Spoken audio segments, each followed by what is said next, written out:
सभी को नमस्कार। मेरा नाम मनोज कौशिक है, मैं कनाडा से हूँ। आज हम बात करेंगे, वर्ण व्यवस्था पे बात करेंगे।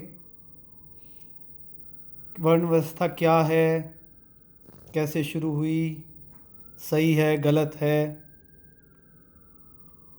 तो इसके बारे में कुछ बात करेंगे। वर्ण व्यवस्था देखो, एक सनातन धर्म का एक मुख्य आधार है, जिसे हम हिंदू धर्म भी कहते हैं। हिंदू धर्म, सनातन धर्म, तो इसका मुख्य आधार अगर कुछ है तो वो वर्ण व्यवस्था है। वर्ण व्यवस्था एक बिल्कुल वैज्ञानिक, क्योंकि हमारा सनातन धर्म सभी, उसका ज्ञान पूर्ण रूप से वैज्ञानिक है, तर्कसंगत है। कोई पाखंड, कोई अंधविश्वास बिल्कुल नहीं है। ये बात हमें समझ लेनी चाहिए। तो जो, अगर हम ये कहें कि वर्ण व्यवस्था सनातन धर्म का मुख्य आधार है, और अगर वर्ण व्यवस्था को ही हम आज के समय में नकार रहे हैं, तो हम, इसका साफ अर्थ है कि हम अपने सनातन धर्म को जानते ही नहीं हैं। कुछ इसके बारे में हमारा ज्ञान है ही नहीं। ये वर्ण व्यवस्था एक छोटे से जीव से लेकर बड़े से बड़े समाज, बड़े से बड़े देश, हर जगह पे ये वर्ण व्यवस्था मौजूद है, इसका अस्तित्व है। किसी को इसका ज्ञान हो ना हो, पर इसको, ये एग्जिस्ट करती है, हर सिस्टम में एग्जिस्ट करती है, हर जगह एग्जिस्ट करती है। तो हमें इसका ज्ञान है, इसलिए हमने इसे सनातन धर्म में इसको इंक्लूड किया। ये सनातन धर्म का मुख्य आधार मान के हम इसके हिसाब से, इसके अकॉर्डिंग हमने अपने समाज को ऊपर उठाया, हमने समाज का विकास किया। कुछ लोग इसके आज अगेंस्ट हैं, इसके विरुद्ध हैं। उसका कारण सिर्फ इतना है कि उन्हें ज्ञान नहीं है। समाज में अब ज्ञान, इसका सनातन धर्म का गलत दुष्प्रचार है, लोगों में भ्रम फैलाया गया, इसको तहस नहस, नष्ट भ्रष्ट किया गया, ताकि इस हिंदू समाज को, सनातन समाज को नष्ट किया जा सके, इसे गुलाम बनाया जा सके, कमज़ोर किया जा सके। इसलिए इसका दुष्प्रचार करके इसको तहस नहस किया गया। और ये हज़ारों साल पहले हुआ है। हज़ारों साल से जो वर्ण व्यवस्था का कुछ साल, उसके बाद कुछ सदियों तक चला, वो बिगड़े हुए वर्ण व्यवस्था का रूप चला, जिसको और ज़्यादा दुष्प्रचारित करने का फिर विदेशियों को, आक्रांताओं को और अवसर मिला। तो जब तक ये सिस्टम, ये वर्ण व्यवस्था, ये सिस्टम सही चल रहा था, तब तक तो हमारा भारत जो था विश्व में सबसे ऊंचा था, सबसे मतलब वैभवशाली, समृद्ध था, जिसकी हम आज सिर्फ बातें सुनते हैं या कल्पना ही कर सकते हैं। हीरे जवाहरात, सोना चांदी यहाँ ढेरों के हिसाब से था। दूध दही की, जैसे हम कहते हैं, नदियाँ थी। तो उस वैभव का तो कोई हम अब कल्पना भी नहीं कर सकते, जैसा वैभव सही वर्ण व्यवस्था के समय में था। वर्ण व्यवस्था में क्या है कि ये जो है, एक, जब सृष्टि का आरंभ हुआ, तो सृष्टि के आरंभ में कोई भी समाज के अंदर जो 4 तरह के कर्म थे, उनको एक तरह से हम, उनके हिसाब से उन कर्मों का हमने नाम दिया, जिसको वर्ण का नाम दिया जा सकता है। वो एक छोटे से जीव का, जैसे मैं एग्जांपल कह रहा हूँ, उसमें भी है, ये वर्ण व्यवस्था एग्जिस्ट करती है, और बड़े सिस्टम में, बड़े समाज में भी एग्जिस्ट करती है। क्योंकि एक हमारा, अगर एक अपने शरीर का ही एग्जांपल ले लेते हैं, तो हमें पता है कि हमारे शरीर में 4 मुख्य भाग, हम शरीर मिलकर बना है। इसे आजकल एक और बात उससे पहले मैं करूं, कि बांटने की बात कही जाती है कि हमारा हिंदू जो है बंट रहा है, इस जाति और वर्ण व्यवस्था की वजह से। ये मूर्खतापूर्ण जो एक लॉजिक दिया जाता है, एक तर्क दिया जाता है, इसका एक पहले निवारण छोटा सा कर लें कि आप अपने शरीर को अंगों में बटा हुआ मानते हो या अंगों से मिलकर बना हुआ मानते हो। ये सिर्फ इतने से लॉजिकल बात से ही इस बात का खंडन हो जाता है कि हमारा समाज ये वर्णों से और जातियों से मिलकर बना है, इनमें बटा हुआ नहीं है। जैसे हमारा शरीर हमारे अलग अलग अंगों से मिलकर बना है, इन अंगों में बटा हुआ नहीं है। तो आज कुछ मूर्ख जो हिंदू हैं वो ये बातें भी करते हैं क्योंकि वो भ्रमित हैं, उनको भ्रमित किया गया है इस्लामिक जिहादी षड्यंत्रों और षड्यंत्रों के कारण, ताकि हम अपने आप को ख़त्म करें, अपनी आत्महत्या खुद करें। इसलिए वो ऐसी बातें करते हैं कि वर्णों को समाप्त कर दो, जातियों को समाप्त कर दो तो हिंदू एक हो जाएगा। ये ऐसी मूर्खतापूर्ण बातें हैं कि जैसे हम अपने शरीर के अंगों को काटना शुरू कर दें कि हमारा शरीर एक हो जाए, क्योंकि हमारा शरीर अंगों में बटा हुआ है। हमारा परिवार सदस्यों में बटा हुआ है, तो अपने सदस्यों को मारना शुरू कर दें कि हमारा परिवार एक हो जाएगा, क्योंकि हमारा परिवार सदस्यों में बटा हुआ है। क्या हमारा परिवार सदस्यों में बटा हुआ है या सदस्यों से मिलकर हमारा परिवार बना है? हमारा शरीर अंगों से मिलके बना है, अंगों में बटा हुआ नहीं है। हमारा परिवार सदस्यों से मिलके बनता है, सदस्यों में बटा हुआ नहीं है। ऐसे ही समाज वर्णों और जातियों से मिलकर बनता है, इनमें बटा हुआ नहीं है। ये बढ़ता कैसे है? जब हमारा शरीर बीमार हो जाए तो हमारे शरीर एक दूसरे का साथ देना बंद कर देते हैं, एक दूसरे के अगेंस्ट चले जाते हैं, एक दूसरे के विरुद्ध काम करते हैं। तब हम कह सकते हैं कि हमारा शरीर बंट गया है, हमारे अंग बंट गए हैं। अब जो अंग बीमार है उसको काटना पड़ेगा, उसे अलग करना पड़ेगा, नहीं तो सारा शरीर मर जाएगा। ये सिचुएशन तब आती है जब हमारा शरीर बीमार होता है। तो यही आज सिचुएशन हमारे समाज की भी आ गई है। हम अगर कभी एक दूसरे से कोई जाति, कोई वर्ण अगर लड़ रहा है तो उसका ये साफ सीधा मतलब है कि हमारा शरीर, हमारा समाज जो है वो कुछ बीमार हो गया, भ्रमित हो गया है। तो उसका अर्थ, उसका मतलब ये नहीं है कि हम जातियों को, वर्णों को ख़त्म करके इसको एक कर लेंगे। मूर्खतापूर्ण ये तर्क, मूर्खतापूर्ण बातें ये हैं, इसको थोड़ा अकल में डाल लो। जब हम आपस में मिलजुल के, जैसे हमारे शरीर के अंग, हमारे परिवार के सदस्य मिलजुल के काम करेंगे, एकजुट होकर काम करेंगे, तो हमारा परिवार स्ट्रोंग होगा, सुदृढ़ होगा, समृद्ध होगा, खुशहाल होगा। ऐसे ही हमारा शरीर, जब सारे अंग सही काम करेंगे तो हमारा शरीर स्वस्थ होगा, स्ट्रोंग होगा, शक्तिशाली होगा। ऐसे ही हमारा समाज, जब सारे वर्ण एक दूसरे के साथ मिलजुल कर, एकजुट होकर काम करेंगे तो हमारा समाज कितना शक्तिशाली, कितना समृद्ध, कितना स्वस्थ होगा, ये कल्पना नहीं करते आज हम, क्योंकि हम बीमार हो चुके हैं। हमें लड़ाया जा रहा है, जबकि अभी भी हम इतने लड़ते नहीं हैं। ऐसा जातियों में, वर्णों में ऐसी कोई भयानक, कोई भयंकर लड़ाई ऐसी कोई नहीं देखने को मिलती।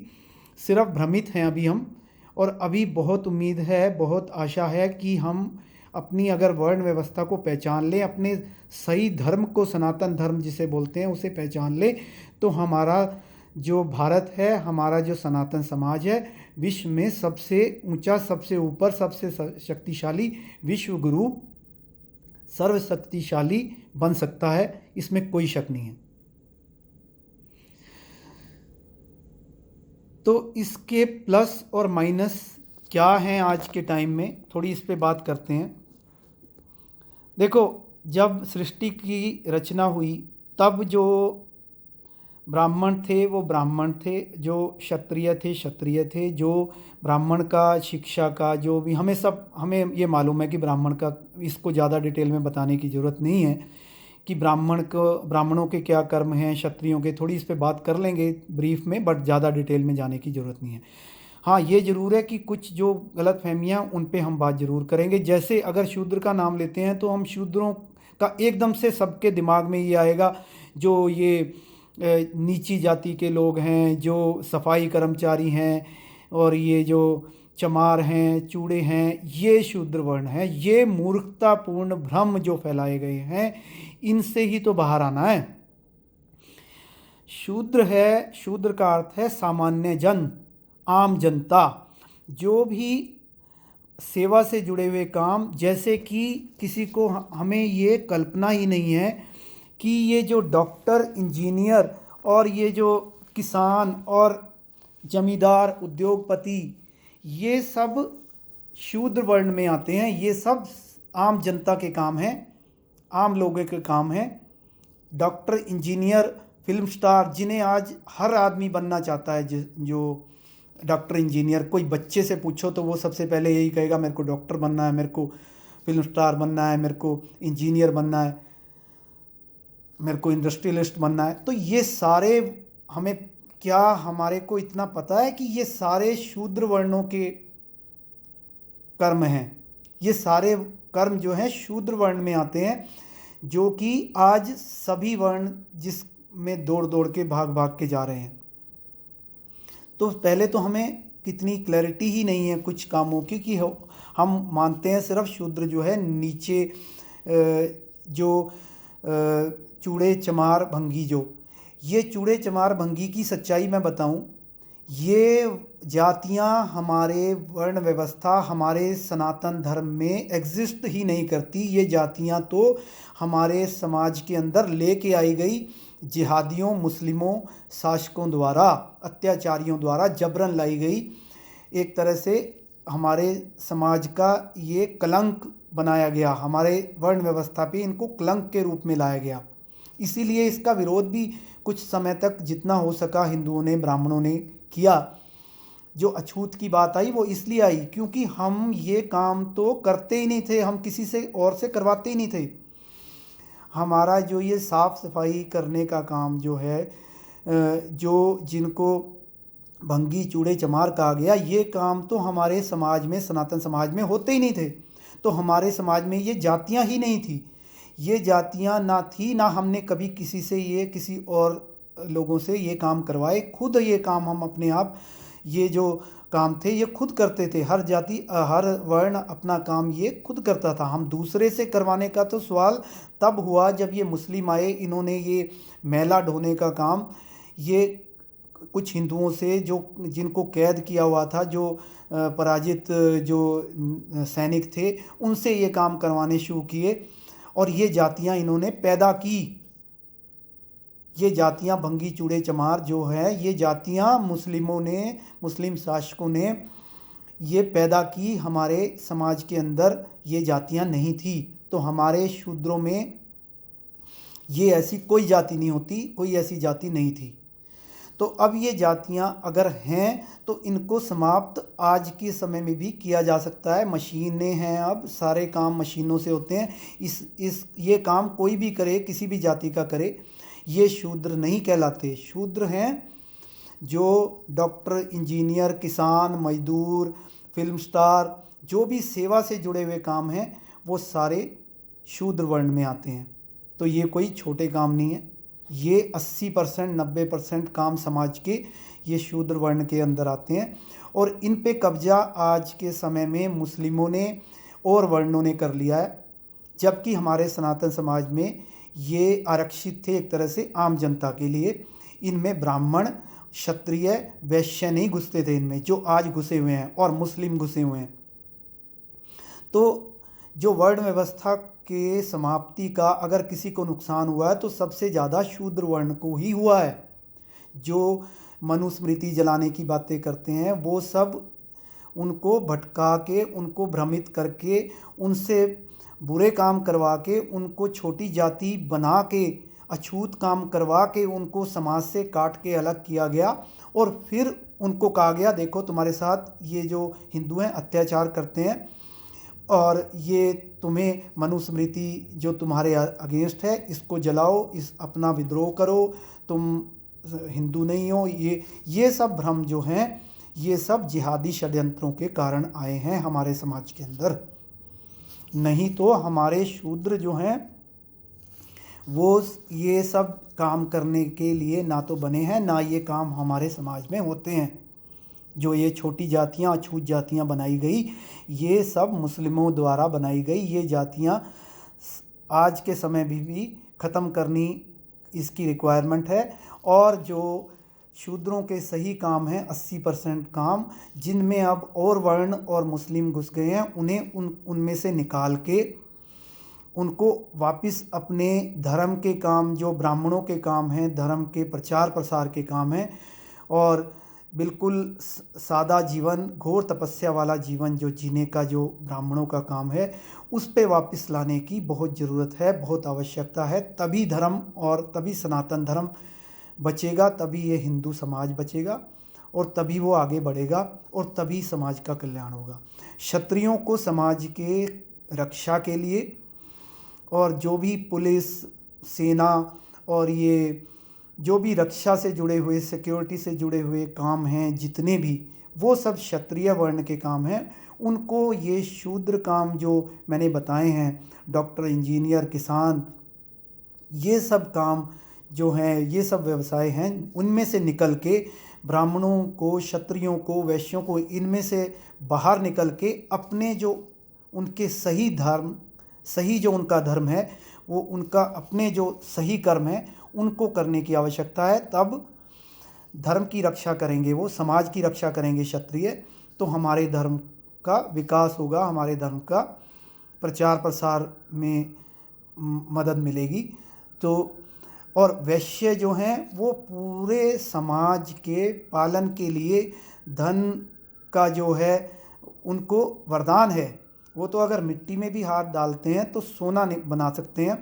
उनको व्यापार में आना, उनको जो भी व्यापार से जुड़ी हुई, वाणिज्य, व्यापार, कॉमर्स, जो बिजनेस से रिलेटेड जो हैं, ट्रेड से रिलेटेड जो वो ऑक्यूपेशन है, वो सब वैश्य वर्ण के अंदर आते हैं। उन्हें वही करने में उनकी भी भलाई है, समाज की भी भलाई है। और वो जो धन है वो केवल वैश्यों के लिए अपने उसके लिए नहीं है, वो सारे समाज के लिए।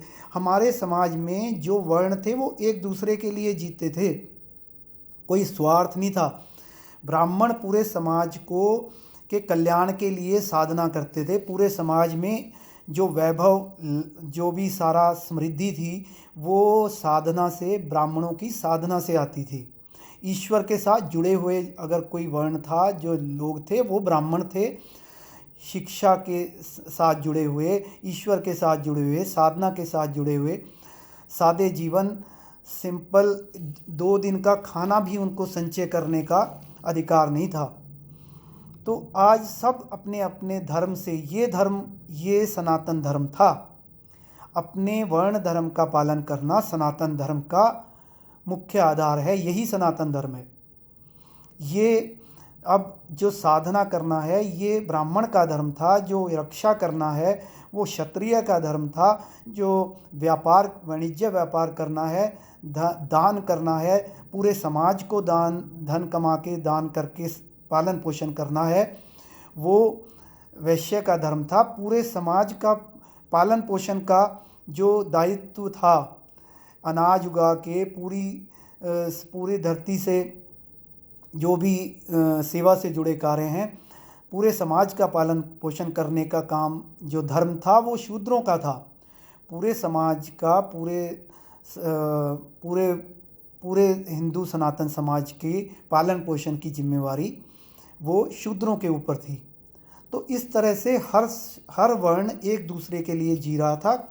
हर वर्ण एक दूसरे के साथ मिलजुल के, एकजुट होके चारों वर्ण काम करते थे। तो समृद्ध, शक्तिशाली, सर्वशक्तिशाली भारत था। तो अब ये थी वर्ण व्यवस्था की बातें। अब इसके साथ एक होती है गुण, प्रकृति। मनुष्य की प्रकृति 3 प्रकार की है। मनुष्य के गुण 3 प्रकार के हैं, सत्व, रज और तम। ये 3 गुणों से प्रकृति बनी है। इस प्रकृति के अनुसार मनुष्य 3 तरह के कह सकते हैं हम, वो अलग कैटेगरी है। वो है असुर, मानव और देव। तो असुर, मानव और देव जो हैं, प्रकृति है, गुण है मनुष्यों के, सभी मनुष्यों के, और ये 4 वर्ण हैं। यही साइंस जो है पूरे हमारे समाज में, इसी साइंस के बेस पे हमारा पूरे समाज की व्यवस्था हमने बनाई हुई थी। तो हमारे समाज में असुर जो प्रवृत्ति वाले हैं, उनका उस हिसाब से उनका यूटिलाइजेशन, उनका सही जगह पे उनका जो समाज के लिए जहाँ उनका योगदान चाहिए था वहाँ पे उनका भी योगदान था। ये नहीं है कि असुर प्रवृत्ति के जो हैं मनुष्य, उनको सिर्फ मारना या उनको ख़त्म करना ही ऐसा कुछ नहीं था। उनको समाज के बीच में समावेशित करके बैलेंस बना के पूरे समाज को इस तरीके से व्यवस्थित किया जाता था कि पूरा समाज समृद्धि के लिए, अपने विकास के लिए काम करता था। पर हुआ क्या, ये जो विदेशी जिहादी इस्लामिक जो एक पंथ आया, एक विचारधारा आई, ये एक तरह से असुरों का एक बहुत बड़ा वर्ग आया और इसने हमारे जो मानव प्रकृति के और असुर प्रवृत्ति के जो लोग थे, इनको अपनी तरफ मिला के, उनको अपने साथ जोड़ के इस पूरी व्यवस्था का सत्यानाश कर दिया, इस पूरी व्यवस्था को तहस नहस कर दिया। और ये बढ़ते चले गए। असुर जो हैं इस्लामिक, एक इसको मजहब के बोल रहे हैं, मजहब के साथ जुड़ते चले गए, हमारे सनातन समाज के भी और जो बाहर से आए वो भी, और जो हमारे मानव प्रकृति के थे वो दोनों तरफ जा सकते हैं। वो देव भी बन सकते हैं, वो असुर भी बन सकते हैं, वो बीच के लोग हैं। उस प्रवृत्ति के लोगों को बहकाया जा सकता है, भटकाया जा सकता है। तो वो भटके, और जो असुर थे वो तो असुर हैं ही, उनके अंदर विकार, उनके अंदर जो ये हिंसा है, क्रोध है, ऐसे गुण ज़्यादा हैं, तो वो तो असुर हैं ही, वो तो बदलेंगे नहीं। पर जो मानव प्रकृति के लोग हैं उनको बदला जा सकता है, दोनों तरफ खींचा जा सकता है, चाहे वो देव गुणों को धारण कर लें, चाहे वो असुर गुणों को धारण कर लें।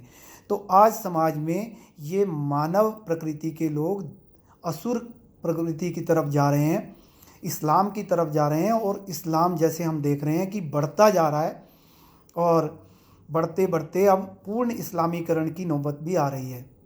तो देव और असुरों की जो संग्राम हम सुनते आए हैं, वो एक बड़े लेवल पे आने की संभावना बन रही है, क्योंकि अब असुरों का बहुत राज जब बढ़ जाता है तो उनका अत्याचार बढ़ जाता है। तो फिर देव जो भोग विलास में लीन हैं, अपने में मस्त हैं, वो प्रकृति के जो मनुष्य भी हैं, वो मतलब समाज में मनुष्य के रूप में हैं, और अगर हम उनको देव और असुर के एक अलग डायमेंशन में देखते हैं तो वो देवासुर संग्राम के रूप में वो अलग एक डायमेंशन है।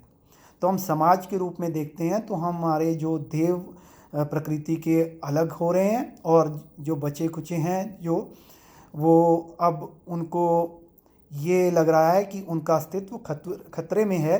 तो अब वो एकजुट होके असुरों के जो साथ अब युद्ध के तरफ वो बना रहे हैं।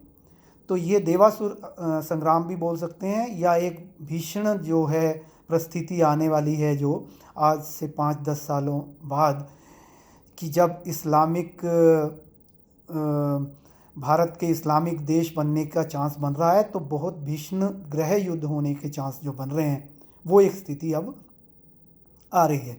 तो हम सनातन धर्म और वर्ण व्यवस्था की बात कर रहे थे, तो ये सब थोड़ा सा अब हम उस तरफ चले गए, तो ये बात हम थोड़ी सी अब वापस उस पे लाएंगे कि सनातन धर्म और हिंदू समाज को अगर बचाने की ज़रूरत है, तो उसमें एक बहुत बड़ा जो भूमिका है वो सनातन वर्ण व्यवस्था की है। अगर ये सनातन वर्ण व्यवस्था, हम अपने धर्म पे, वर्ण धर्म पे वापस आ जाते हैं, तभी हमारा समाज बचेगा।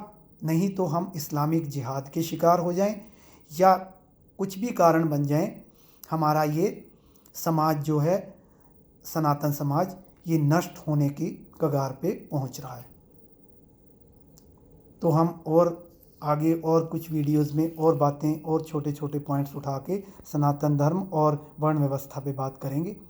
अभी मैं इसको यहीं पे विराम देता हूँ। धन्यवाद।